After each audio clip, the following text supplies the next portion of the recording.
then he takes the wine and he crosses all of the urban in the basket. He crosses them, not with the wine. He takes the wine with the urban and he makes a sign of the cross over it 3 times. All of them together. In the name of the Trinity, like what he's always done. And then afterwards he takes the wine itself and he crosses the urban in the basket twice, saying glory and honor, honor and glory. And he gives the wine back to the deacon. Alright? And then he goes and he chooses, as we described, he goes and he chooses the urban, the best one to be. Yes? If perchance the wine is bad, is there a certain response? Is there what? If perchance the wine is bad, is there a certain response? You say of one that's not good. Say of one that went bad. Okay? Why does the... If it went bad, if the wine went bad, is there a response to deacons? The responsibility of the priest before putting on his vestments, he has to be sure that the wine is not bad, that did not become acid. That's his responsibility. طبعا احنا دلوقتي الثلاجات مريحان. لكن قبل كده, yes, he has to do this. And there was a punishment for the priest who does not have the wine well prepared, that he had, if he put on his clothes before being sure that he has a good wine, he has to stay till the second day putting on his clothes until he pray the liturgy in the second day because he has to be very aware about that. مكتوبة من زمان, they were practicing it, يعني مكتوبة في الميدل ages, وبرضه was said to in the 19th century that they were doing this. If a priest did not put on his dress before being sure that he has wine, he has to stay with his dress until the second day. Until he prays so then what's the point of checking? Then what's the point of checking? Wine. No, he has to make sure that there's some good wine, but it doesn't mean that... But he should check before, but it's also... maybe Yanni, what's the point of checking after? Yeah, if he has to be it's just checking again, yeah. Good? All right. Yes? Why does the deacon that's holding the blood cross his hands and the one that's holding the water doesn't cross his hands? Doesn't matter. What he's supposed to do is make sure he holds it in his right hand, and he just crosses, and he can hold the water. Sometimes things are so bulky, it's just easier to not cross. Whether you cross or not, it's not that okay, whoever holds the wine crosses his hand, whoever holds the water doesn't cross his hand. Sometimes things are so big, it's a practical issue. It's not. Also, you have to be careful of the candles that you're holding, because if one is doing all sorts of stuff and he's moving around, and the deacon's holding with the candle, he has to be careful he doesn't burn the wood. Sometimes it's a practical issue. It's not really a specific rite. Okay. Yeah, that we have to move on. If there's a lot of questions, then we'll hold them to the question and answer session. Okay? I'll take one more. Let's see how many. Yeah.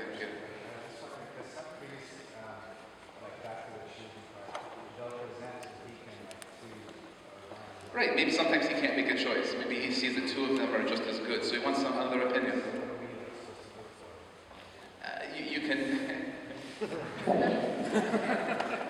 You can say if it's round, make sure it's not cracked. Maybe he missed a crack in there. Maybe if the writing isn't clear, if the crosses aren't clear, if it's not perfectly round, these sorts of things. If one is half-baked and the other one is whatever. Okay. So here, whatever, these sorts of things. But if you don't see that there's a difference, you put it back in everyone's hands and say Allah yarhamah. All right, Allah yaftar. God chooses. And then one says, okay. And then he goes and he chooses. Okay? So it's out of your hands. All right? Because God is the one who's supposed to choose a lamb without blemish. All right? Now, moving along. Okay? So I know we're moving a little late, but let's finish this section, and then we'll continue tomorrow with the next rites lecture. We still have some things going on today in Coptic. We want to finish this section. Okay. Then he takes the one he chose, and he puts it in, he takes the lefefa that was in his, remember the one he had tucked in his sleeve? Alright, he takes the lefefa, and he wipes off any extra flour, okay, that was on the urban. And then he takes that lefefa, alright, puts it in his left hand, takes the urban that he chose, alright, and he puts that on top of the lefefa, alright, in his left hand. It's clear?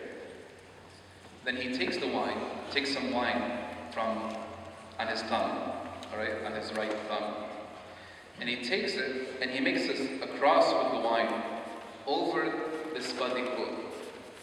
Okay? The spadikun, the central cross, the central portion of the urban. And he says something. Uti sayan a sacrifice of glory. A sacrifice of glory. Okay? And then he does the same thing. He takes some more wine on his thumb, his right thumb, and he goes and he crosses the urbana at the top. It's at the top of the top of the basket. And he does it at the top here, he says, Utisaya enismu, a sacrifice of blessing. Why? Because everything else is what? We said, awlujayya, it's a blessing. And he passed it out in the end to the believers. Okay? As a blessing. Utisaya on the one he chose. Utisaya enismu, on the one at the top of the basket. And then he goes to the one at the bottom. Utisayan Abraham, sacrifice of Abraham. Utisayan Isaac, Utisayan Yaqub, sacrifice of Isaac, sacrifice of Jacob. Why? Because all of these are what? Blessings. Right? They're all blessings. Isn't that what God told Abraham? He said, blessing, I will bless you, right? And Isaac and Jacob, right? And then however many there are, he crosses all of them and just keeps repeating it. Okay? Alright? He keeps going on. And then when he's done with all of them, he comes back to the one that he chose, alright? And he flips it on its back, right? And upside down. And he takes some more wine and he crosses it on the back and he says, a sacrifice of Melchizedek. Why? Because what was the sacrifice of Melchizedek? Bread and wine. That's what he brought out to Abraham after he came back from fighting to retrieve Lot. Okay? The sacrifice of Melchizedek. And plus St. Paul, he goes into a long discussion in Hebrews about Christ and Melchizedek and the priesthood and offering and these sorts of things. Okay? But we won't get into that whole story. Okay? And then he covers the basket. And then, even before that, what some priests do, what Shmuda does, and some priests, it depends. And it's a variant, and they do it different ways. Some will take water at the time understanding, like what we did this morning. And some will, after they enter the sanctuary, they take water and they call it and they cover it in water. Again, part of it's a practical reason. Part of the practical reason is that you have bread that's going to be sitting out for a few hours. Okay? So to make sure it doesn't get dry. Okay? So you cover it in some water. There's also could be some symbolism to it. There's a lot of contemplations we won't get into. Alright? Yeah. Why can the wine not go inside the altar until after that? Because it's an offering. It has to be offered and presented in front of God and make sure that it's okay before it comes inside. Does that make sense? Yeah. All the offerings have to be presented at the door of the altar, and then what is considered to be okay, that's what goes inside. And only the one qurbana, the one that a woman chooses, that's without blemish, that's the one that enters. Nothing else enters. Make sense? Okay. Yeah.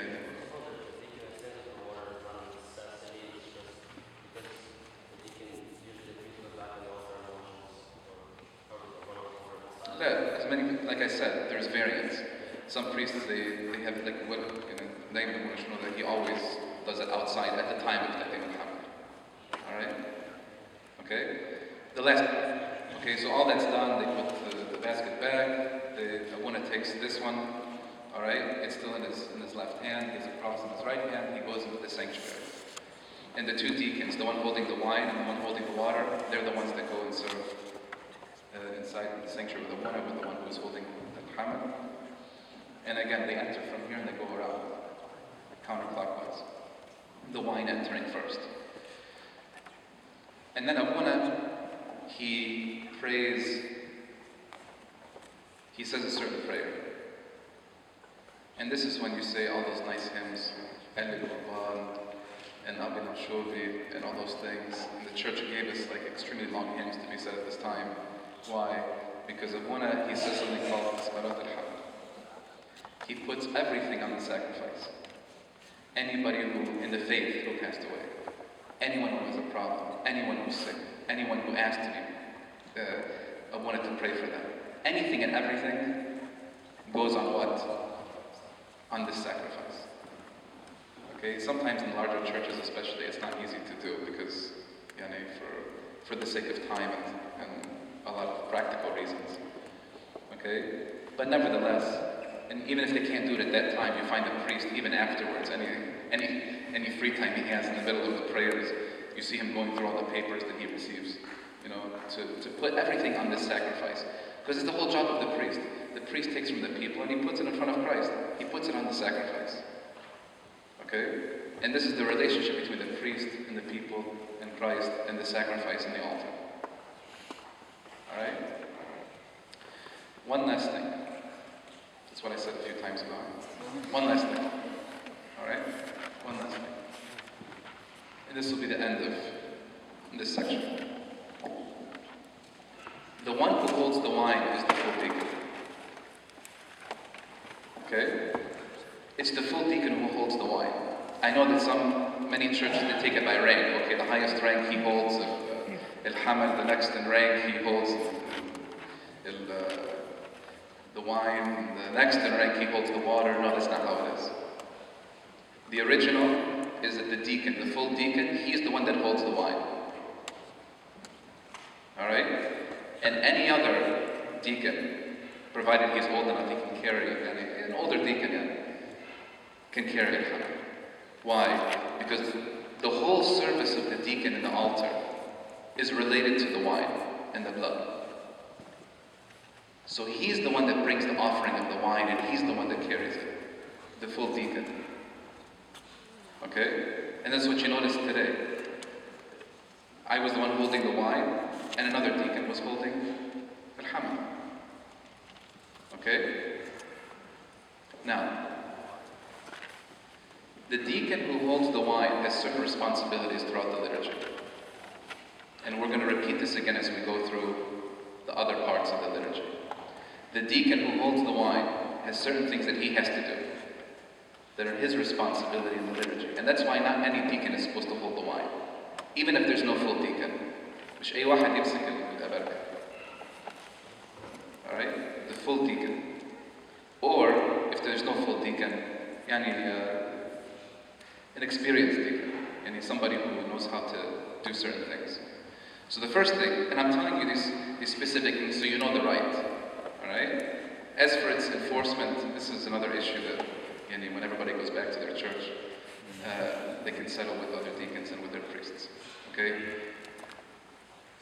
The full deacon, the one who holds the wine, is supposed to do the following. He's the one who says, Ushit al-Qarabiyah. Pray for these holy and precious gifts, our sacrifices, and those who offer them. Okay? This is the first thing he does. The second thing he does, if there's no other priest, he's the one that puts a brusfarin with a woman. He's the one that puts the brusfarin, the big sheet that goes over. He's the one that does that with the priest. He's the one that goes around for Bukhur al-Bulis. Okay? For Dawrat al-Bulis, in the offering of incense for the Pauline epistle, it's that deacon that's supposed to go hold the cross and go around with a woman. Alright? And we'll mention these again when we come to that time. And why we do it that way. He's the one who's supposed to read the gospel. Okay? He's the one who's supposed to read the gospel. Matins or liturgy? We're in the liturgy right now. Oh, so. Okay? He is the one who reads the gospel. He is the one who lifts the brusferin with Abuna, again, provided there's no other priest, and he says, greet one another with a holy kiss. And then he stands in that position on the other side of Abuna, standing in the east, looking to the west for the rest of the liturgy, holding the cross. I will explain all these things when we get to their specific time. Okay? And this is all tradition. This is not contemplation. This is all tradition. And then he's the one who says the confession in the end with the priest. That deacon who holds the wine is supposed to do all of those things. Alright? So that's why if you're going to enforce this, مش أي واحد يمسك الأبركة. Alright? It's supposed to be an experience, if not a full deacon, if there's no full deacon there, then an experienced deacon who knows how to do all of those things. Alright? Okay, yes, Dan. Then if there's more than one priest, then the priest should be the one to hold the wine, and the deacon should be the one to hammer. Okay, if you want to get technical, it's the full deacon that is always supposed to hold the wine. Always. Alright? Now they do it by rank. Okay? It's not wrong for a priest or a bishop to hold it. Why? Because they didn't leave their rank. Like if they were given the rank of a deacon, so they can do it. And we call it ta's al-dala. Okay? And he's taking the role, he's taking the place of a deacon. Even though it's not his place. Even though he's a bishop or a priest. Okay? If we consider it this way, it's fine. But if we want to get technical, it's the full deacon. This is his place. The full deacon, he is the one who takes this place. Alright? Make sense? Alright. Khalas. I think that's enough. We'll take a break. And just a couple things, a couple announcements. Whoever's interested in books or certain publications, there is some books laid out, a bookstore over at the rectory. There'll be some snacks. We've appointed a couple people to get some activities going. So you guys get to know each other. I know there's people coming from all different areas. So it's a good chance for everybody to meet everybody else. And I don't know what's next on the schedule besides that, after that. Q&A session. Hmm? Break and Q&A. We have what? Oh, question answer? After that break? So what time? 3:30 is Q&A? Oh boy. Why don't we let's say 20 minutes. Be back here in 20 minutes? Is that okay?